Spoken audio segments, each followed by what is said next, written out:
Cession de fonds, cession de titres, deux modalités opératoires pour transmettre, pour céder une entreprise.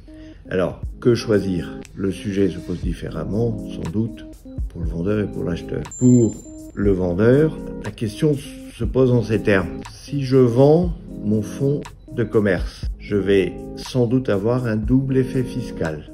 Pourquoi? Parce que le fonds va être cédé par la société dont je détiens les titres et la plus-value, qui est en fait la différence entre la valeur d'origine du fonds et le prix de cession, va être taxée dans la plupart des cas. Il existe des mécanismes d'exonération, mais qui vont concerner globalement plutôt des TPE. Si je fais abstraction de ces mécanismes d'exonération qui peuvent aboutir à une relative équivalence entre problématique de cession de fonds, problématique de cession de titres, si je fais abstraction de ces cas particuliers, et la plus-value, quand j'ai créé le fonds valeur d'origine 0, si je le vends à 1 million d'euros, j'ai 1 million de plus-value.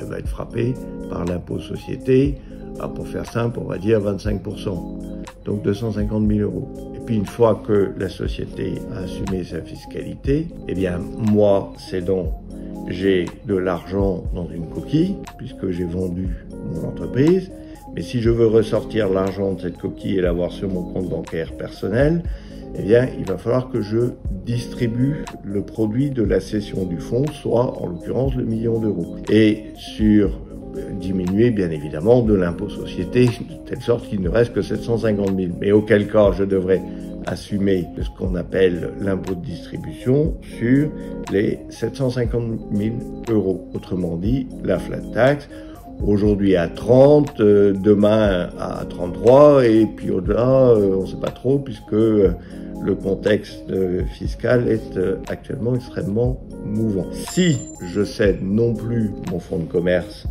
mais les titres que je détiens, d'impact en termes d'impôt société, puisque la société n'a rien vendu, je suis seul à vendre et à vendre des titres sociaux. Et sur la vente de mes titres sociaux, j'assumerai la flat tax.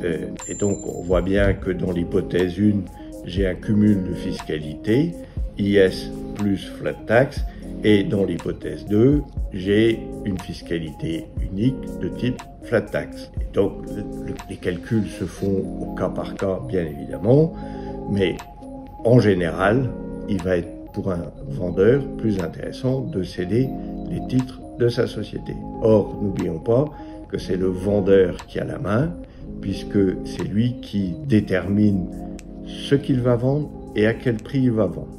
Et c'est lui qui pose la donne de cession, libre ensuite aux acquéreurs d'acheter ou pas.